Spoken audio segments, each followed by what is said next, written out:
আমার মা গ্রামের মহিলা, তাই গোড়া থেকেই খুব সহজ সরল ও কর্তব্যপরায়ণা একজন মানুষ। বিয়ের পর থেকে একা হাতেই সংসার সামলে যাচ্ছেন। আমার বাবার মা অর্থাৎ আমার ঠাকুমার খুবই প্রিয় ছিলেন আমার মা। মায়ের যখন 17 বছর বয়স তখনই বাবার সাথে বিয়ে হয়ে যায়। ছোট ছিল বলে আমার ঠাকুমা মাকে নিজের মেয়ের মতোই দেখতেন। আমার বাবা শহরের দিকে থেকে কাজ করেন, 2 মাস 3 মাসে একবার বাড়িতে আসেন, কয়েকদিন থেকে আবার চলে যান। আমার মা খেতে খুবই ভালোবাসেন, মূলত ফল জাতীয় খাবার মায়ের খুবই প্রিয়। কোনো রকম খারাপ নেশা নেই, শুধু পান খায় এই যা। মায়ের ভালো ব্যবহার আর সরল মনের জন্য পাড়ার সবাই মোটামুটি মাকে খুব ভালোবাসত ও সম্মান করত। বিকেল বেলা কাজ শেষে মা আর অন্য প্রতিবেশী কিছু মহিলা গল্প করতেন। সব মিলিয়ে পাড়ায় একটা পারিবারিক মহল ছিল। ছোটবেলা থেকেই মা আমাকে আদর ও যত্ন দিয়ে মানুষ করেছে। আমার নাম শিবুনাথ, মা আমায় ভালোবেসে শিবু বলে ডাকে। ছোটবেলা থেকেই মা আমার দেখা প্রথম ও একমাত্র মহিলা, তাই স্বভাবতই মহিলা হিসেবে মাকে ছাড়া আর কাউকে এত আপন করতে পারিনি একটা সময় পর্যন্ত। আমার বয়স 18, আমি একজন মাঝারি গড়নের ছেলে। আমি ইন্টারমিডিয়েট পাশ করে বাজারে চাল ডালের ব্যবসা করি। আমার মা গোড়া থেকে খুব খোলামেলা স্বভাবের মানুষ, তাই আমি আগা গোড়া সব কথাই মাকে বলি। আমার মা আমার কল্পনার রানী। মায়ের শরীরের গন্ধ আমার খুব ভাল লাগে, মায়ের ঘামের গন্ধ, নিঃশ্বাসের শব্দ, সব কিছুতেই আমি ভালোবাসার গন্ধ খুঁজে পাই। বয়সের সাথে সাথে আমার ঠাকুর চেঞ্জের সাথে সাথে মাকে আমি নতুনভাবে দেখতে থাকি। কিন্তু সব কিছুর সূত্রপাত এক দুপুরে।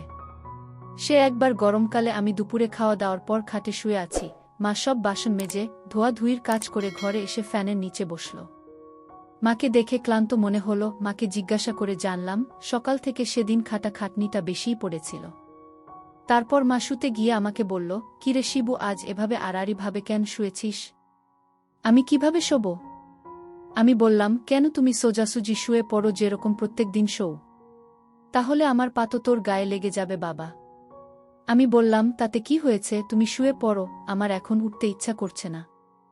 এরপর মা লম্বালম্বিভাবে এলিয়ে পড়ল। আমারে যাতে পা না লেগে যায় তাই জন্য পাটা গুটিয়ে রাখল।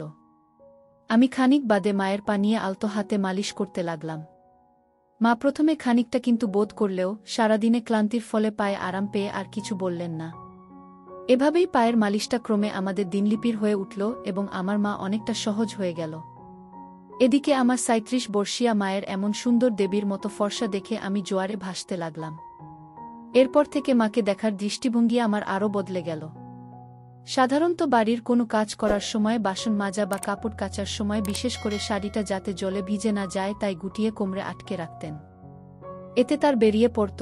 আমার মায়ের নিতম্ব আমাকে অমোঘ আকর্ষণ করত। তার নিষ্পাপ মুখটা যেন কোনো মায়াজালে আমার মনে তীব্র আলোড়ন ফেলত। ক্রমে আমি মাকে এত গভীরভাবে নিরীক্ষণ করতে থাকলাম।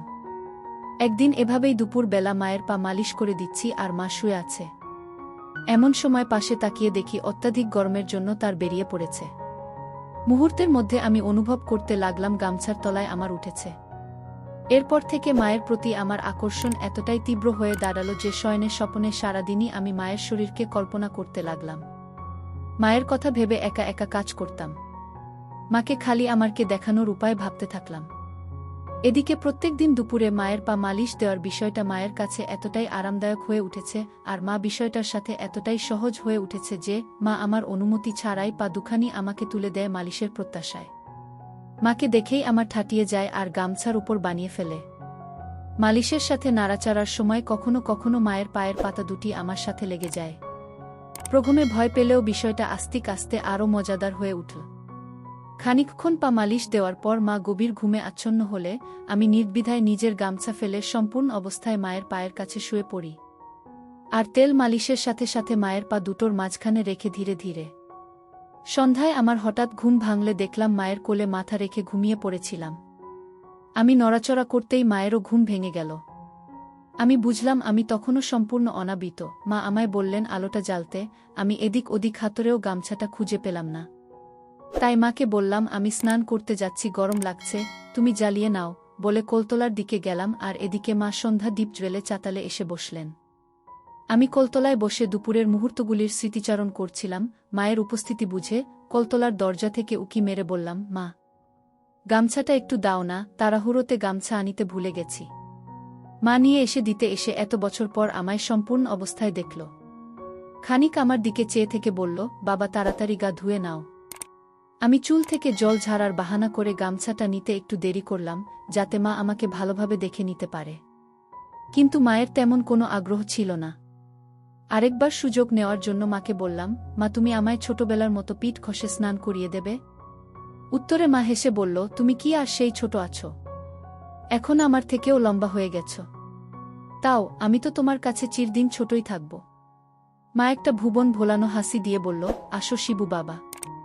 আমি মনে মনে খুব খুশি হয়ে উঠলাম, ভাবলাম দেখা যাক কি হয়। মা কোলতলায় ঢুকে চৌবাচ্চার এক পাশে বসল। আমি মায়ের দিকে পিঠ করে মাটিতে বসলাম। মা আমার মাথায় জল ঢেলে চান করাতে লাগল, তার সাথে টুকটাক কথাবার্তা। মাথায় সাবান লাগিয়ে মা বলল, বাবা এবার দাঁড়াও, তোমার পায়ে সাবান লাগিয়ে দেই। আমি দাঁড়ালাম সামনে সামান্য ঝুঁকে, মা নির্দ্বিধায় আমার দিয়ে পরিষ্কার করতে লাগল পায়ের গোড়ালি, কোমর। এরপর সামনে ঘোরার সময় ভেবেই উত্তেজনায় আমার একটু একটু জান আসতে শুরু করল। হঠাৎ আমার মনে পড়ল, কলতলায় এসে তো ভালো করে ধোয়াও হয়নি, দুপুরের সেই শুকনো দাগ জমে রয়েছে, মা কি ভাববে ভেবে ভয় করছে। আবার মা আমাকে এতটা কাছ থেকে দেখবে ভেবে ভালোও লাগছে। কি করব ভাবছি, এমন সময় মায়ের আওয়াজ পেলাম, বাবা এবার ঘুরে দাঁড়াও। মায়ের আওয়াজ শুনে ততক্ষণে আমার ছোট হয়ে গেছে, মন শক্ত করে ঘুরে দাঁড়াতে মা পায়ে সাবান ঘষতে শুরু করল। এরপর সামনে এসে বাম হাত দিয়ে তুলে ধরে সাবান ঘষতে থাকল। চামড়াতে তলার দিকে টান পড়ায় ততক্ষণে আমার মায়ের আলগা হাতের তালুতে উন্মুক্ত হয়ে গেছে। মায়ের হাতের সাথে সরাসরি সংস্পর্শে আমার ফুলতে শুরু করল। এদিকে মা শাড়িটাকে গুটিয়ে কোমরে বেঁধে রেখেছে। এই দেখে মা আমার দিকে চেয়ে রইলেন কিছুক্ষণ, তারপর বললেন, বাবারে, আমার শিবু বাবার কত বড় হয়ে গেছে। আমি খানিকটা লজ্জিত ও অনেকটাই গর্বিত বোধ করলাম মায়ের এই কথায়, কিন্তু মুখে কিছুই বললাম না। মা সাবান লাগাতে লাগাতে বলল, সেই ছোটবেলায় তোকে তেল মাখাতাম, তারপর খানিক রোদ্দুর গায়ে লাগিয়ে ভালো করে সাবান দিয়ে ডলে ডলে চান করাতাম, আর আজ কত বড় হয়ে গেছে আমার শিবু বাবা। আমি কোথায় বড় হলাম মা, আগের মতো আজও তো তুমি আমায় চান করিয়ে দিচ্ছ, তুমি চাইলে রোজই করাতে পার। মা একবার আমার দিকে চেয়ে একটা মিষ্টি হাসি হাসলেন, ইচ্ছা হলো ওই মায়াময় চোখ দুটিতে ডুবে যাই, এই সুন্দর প্রতিমার মতো মুখটাকে আদরে আদরে ভরিয়ে দেই। তারপর ছেড়ে বললেন, হাঁটু গেড়ে বস বাবা, তোমার মাথা আর বুকে সাবান লাগিয়ে দিই। আমি মাটিতে বসতেই আমার মায়ের পায়ে লাগল। আর ভালোভাবে জায়গা বানানোর জন্য মা নিজের পাটা আমার ডানে রাখলেন। খানিকক্ষণের জন্য আমার মনে হলো আমি দেবীর আরাধনায় বসেছি। মায়ের দিকে এক দৃষ্টিতে চেয়ে থাকলাম। মা বুকে সাবান ঘষতে ঘষতে বলল, আমি খানিকটা লজ্জিত ও অনেকটাই গর্বিত বোধ করলাম মায়ের এই কথায়, কিন্তু মুখে কিছুই বললাম না। খানিকক্ষণের জন্য আমার মনে হলো আমি দেবীর আরাধনায় বসেছি। মায়ের দিকে এক দৃষ্টিতে চেয়ে থাকলাম। মা বুকে সাবান ঘষতে ঘষতে বলল, সে কি হয় বাবা, এখন তুমি বড় হয়েছ, তোমার সব কিছুই ধীরে ধীরে পরিবর্তিত হবে, পরিস্থিতি বদলাবে, অনেক সঙ্গী সাথী হবে। কিন্তু একটা কথা মনে রেখো বাবা, যে কোনো বিপদে বা খারাপ পরিস্থিতিতে পড়লে আমায় সব কথা খুলে বলবে, একদম দ্বিধা করবে না বাবা। আমি তো সব কথাই তোমায় বলি মা, তুমি ছাড়া আমার এত আপন আর কে আছে, তোমায় আমি খুব ভালোবাসি। আর বড় হওয়া মানে যদি তোমার থেকে দূরে সরে যাওয়া হয়, তাহলে এমন বড় আমি হতে চাই না। মা আমার দিকে চেয়ে আবার হাসলেন সেই ভুবন ভোলানো হাসি, বললেন, বড় হতে চাই না বললেই হলো, বড় তো তোমায় হতেই হবে। তুমি বড় হবে, আমি বুড়ি হব, কিন্তু তার আগে তোমার একটা জীবন সাথী খুঁজে দিতে হবে আমাকে, যে তোমার খেয়াল রাখবে, তোমার জন্য রান্না করে দেবে। আমি বললাম, রান্না তো তুমিও আমার জন্য কর মা, আর আমি তাতেই খুশি, আমি তোমার সাথেও থাকব, আর কারো সাথে না। মা হেসে বললেন, তা সে ঠিক আছে, এবার ওঠ বাবা। মা বললেন, শিবু বাবা, তোমার এখানে এসব নোংরা জমে আছে কেন? তুমি স্নানের সময় পরিষ্কার কর না কেন? এত অপরিষ্কার থাকলে চুলকানি হবে তো, আর এখানের গুলো পরিষ্কার করে রাখবে, না হলে চুলকানি হবে, এগুলি কেটে সুন্দর করে রাখবে। আমি মনে মনে ভাবলাম, তোমারও তো একই হাল, বরং তোমারটা আমার থেকেও অনেক ঘন, তাহলে তুমি কাট না কেন? আমি ঘরে শুয়ে শুয়ে এসব কথাই ভাবছি, এমন সময় মা ঘরে এল। এমন ঘর অন্ধকার করে আছো কেন শিবু বাবা? আমি বললাম, কিছু না, এমনি আলো ভালো লাগছে না। মা আলো জ্বাললেন। আমি বাম হাত দিয়ে চোখ দুটো ঢাকলাম আর ফাঁক দিয়ে মাকে দেখতে থাকলাম। আলো জ্বেলে মা আমার দিকে চাইতেই আমার তার চোখে পড়ল। মা খানিকটা আশ্চর্য হয়ে তাকিয়ে থাকল। তারপর শান্তস্বরে বলল, তুমি এভাবে শুয়ে আছো কেন বাবা? কাপড় পরো, কেউ দেখলে কি বলবে? বলবে এত বড় ছেলে এখনো বাড়িতে কাপড় পরে না। এখন বাড়িতে তুমি আর আমি ছাড়া কে আছে মা যে আমায় দেখবে? আর তাছাড়া কে কি ভাবলো তাতে আমার কিছু এসে যায় না। আর বাকি থাকলে লজ্জার কথা, তুমি তো আমার মা, আমাকে ছোটবেলা থেকে অনেকবারই এভাবেই দেখেছ, তাহলে তোমার সামনে কিসের লজ্জা? হ্যাঁ, তোমার যদি এতে খারাপ লাগে তাহলে বল, আমি অবশ্যই পড়ে নিচ্ছি। মা কাছে এসে খাটে বসলেন, বললেন, না বাবা, আমার কেন খারাপ লাগবে, তুমি ঘরের মধ্যে যে রকম খুশি থাকতে পার, আর আমার থেকে একদম লজ্জা করবে না। এরপর একটা শেখতা হতে থাকল, ক্রমে রাতের খাবার খেয়ে শুয়ে পড়লাম। এরপরে বেশ কয়েকদিন কেটে গেল, তেমন কিছু ঘটল না, আমিও দোকানের কাজ ও অন্যান্য কাজে ব্যস্ত হয়ে পড়েছিলাম। নিজেকে শান্ত করার কথা প্রায় ভুলেই গেছিলাম। সেদিন সম্ভবত শনিবার, সকালে উঠে আমি আমার কাজে চলে গেলাম। সারাদিন দোকানদারি করে গো ডাউনে মাল তুলে ঘরে ফিরতে ফিরতে বেলা 3টে বেজে গেল। ফিরে দেখি মা পুকুর পাড়ে বসে আরও কিছু পাড়ার মহিলার সাথে একসাথে জামাকাপড় কাচ্ছে আর গল্প করছে, শাড়িটা সেই কোমরে বাঁধা। আমি কাছে গিয়ে পুকুরের জলে হাত ধুতে থাকলাম।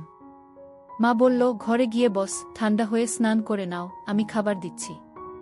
আমি হাত ধুতে ধুতে মায়ের দিকে লক্ষ্য করলাম। আমি ঘরে ঢুকে গেলাম, পাখাটা চালিয়ে বসলাম।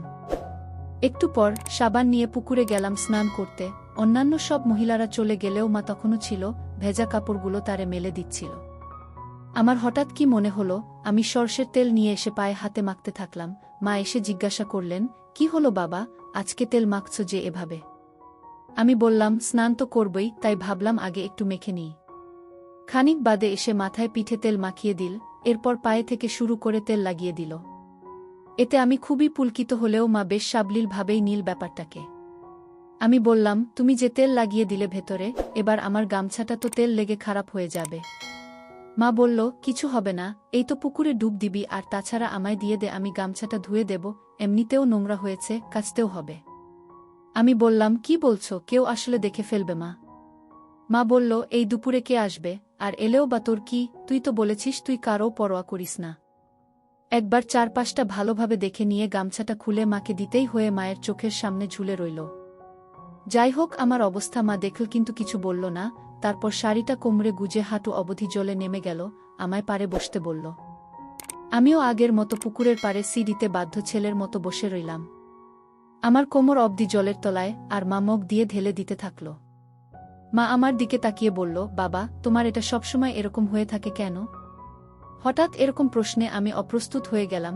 কি বলবো বুঝতে না পেরে বললাম, জানি না মা, এমনি এমন থাকে। মা আর কিছু বললেন না। এমন সময় আমাদের দুঘর পরের বাড়ির এক কাকিমা কোথা থেকে এসে আমার পেছনে এসে দাঁড়াল। মুহূর্তের জন্য আমি হতভম্ব হয়ে গেলাম। সেই কাকিমা মাকে উদ্দেশ্য করে বলল, কি গো ভাবি, ছেলেকে চান করাচ্ছ? এই বলে পাশে গাছের সাথে বাঁধার তার থেকে দুটো শুকনো জামাকাপড় তুলতে এল। এদিকে আমি কোমর অবধি জলের তলায়, তখন সম্পূর্ণরূপে। আমি কি করব ভাবছি, এরকম সময় মুহূর্তের মধ্যে আমি উপলব্ধি করলাম, কি যেন একটা আমার জলের তলায় চেপে ধরল। তীব্র ব্যথায় আমার মুখ দিয়ে আওয়াজও বেরোল না। পরক্ষণে বুঝতে পারলাম ঘটনার তৎপরতায় আমার মা আমার তার বাম পা দিয়ে জলের তলায় চেপে ধরেছেন। এতে মুহূর্তের জন্য আমার মনে হলো মায়ের পায়ের কঠিন চাপে আমার ভেঙেই যাবে। সাধারণত অবস্থায় আমার পুরোপুরিভাবে উপরের দিকে মুখ করে দাঁড়িয়ে থাকে, এরম অবস্থায় কেউ যদি এটাকে নিচের দিকে চেপে রাখে তাহলে তো কষ্ট হবেই। আকুল নয়নে মায়ের দিকে তাকালাম। মা প্রথমে গ্রাহ্যই করল না। তারপর মাথা নিচু করে আমার দিকে চাইল। মায়ের চুলখানি মুখের উপর এসে পড়েছে। উফ, কি অপূর্ব মুখখানি, কোমল, স্নিগ্ধ, টলটলে দুটি গালের মাঝে গোলাপের পাপড়ির মতো গোলাপি আভা প্রদান করছে। আহা, কি মোহময়ী, শান্ত, অচট, চপল, শীতল অথচ ক্ষমাশীল কিন্তু দণ্ডদাত্রী রূপ। আমি অনুরোধের ইঙ্গিতে হাত দুটো দিয়ে মায়ের দিকে চেপে ধরলাম। অথচ মা আমার মুখে যন্ত্রণার অভিব্যক্তি দেখেও তেমন উদ্গ্রীব হল না। আমি দুহাত দিয়ে মায়ের পা খানি তুলতে চেষ্টা করলাম, কিন্তু আমার দুর্বল হাত দুটি তার দেবী পথ সরাতে ব্যর্থ হল। আর এতে ফল হলো বিপরীত। আমি হাত দিয়ে তার পা খানি টেনে উপরে তোলার চেষ্টা করছি বুঝে মা খানিকটা ভর দিয়ে আমার ইস্পাতকে পুকুরের সিঁড়ির দিকে আরও চেপে ধরল। আমি ব্যথা অনুভব করলাম। এদিকে আমার মা নির্বিকার হয়ে ওই মহিলাটির সাথে কথা বলে যাচ্ছে। শেষে আর থাকতে না পেরে খানিকটা ঝুঁকে মায়ের ধরলাম। এদিকে আমি প্রবল চাপ থেকে মুক্তির কারণে আরামে পুকুর পাড়ে শুয়ে হাঁফাতে লাগলাম। আমি বললাম, মা গো, এরমভাবে কেউ চাপা দিয়ে ধরে? আমার তো ব্যথা উঠে গেছিল।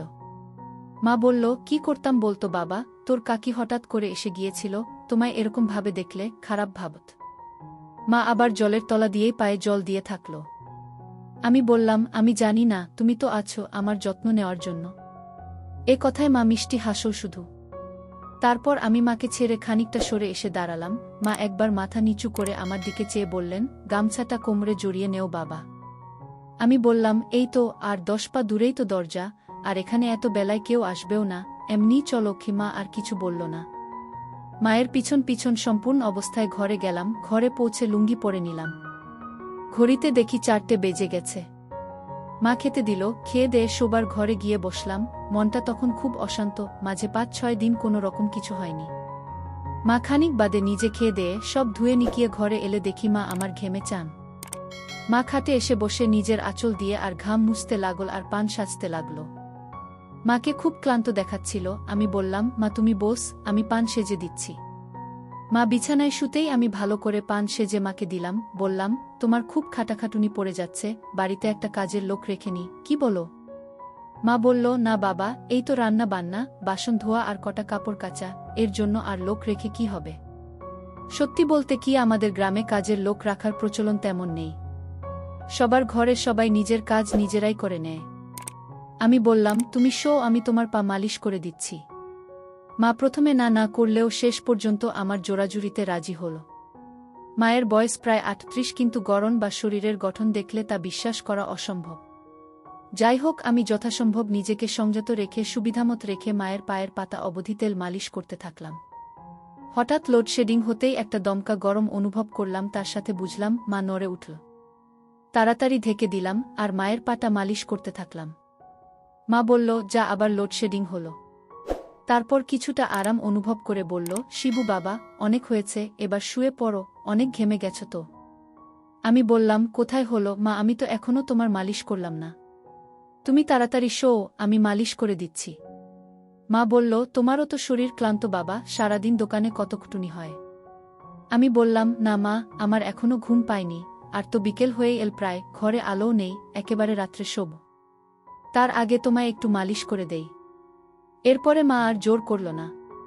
একথায় মা প্রথমে দ্বিধা করলেও ঘরে তেমন উজ্জ্বল আলো না থাকায় দড়িটা সামনে থেকে খুলে দিতেই সায়াটা আলগা হয়ে গেল, আর ব্লাউটাও খুলে দিল। আমি আবার মায়ের পাছার নিচে থাইয়ের পিছনের অংশে বসে আলগা হাতে মায়ের হাত দিয়ে অনুভব করতেই আমার সারা গায়ে কাঁটা দিয়ে উঠল। আমার সেই মা, যার রূপে আমি মহাবিষ্ট, যার শারীরই আমাকে পাগল করে দেয়, সেই মা যাকে কল্পনা করে আমি ছেলেবেলা থেকে কতবার মনের ইচ্ছা পূরণ করেছি তার ঠিক নেই। সেই মা আজ আমার সামনে সম্পূর্ণ বিবস্ত্র, তাকে স্পর্শ করতে পারলেও তাকে দেখতে পাচ্ছি না। যাই হোক, ভালো করে তেল ঢেলে ক্রমে মায়ের মালিশ করছি। মা এদিকে টুকটাক কথা বলে চলেছে আমার সাথে, আমিও হ্যাঁ না হুম ছোট ছোট শব্দে উত্তর দিচ্ছি। এমন সময় আমার মাথায় একটা দুষ্টু বুদ্ধি এলো। আমি একটু উঠে খুলে ফেলে সম্পূর্ণরূপে হয়ে গেলাম।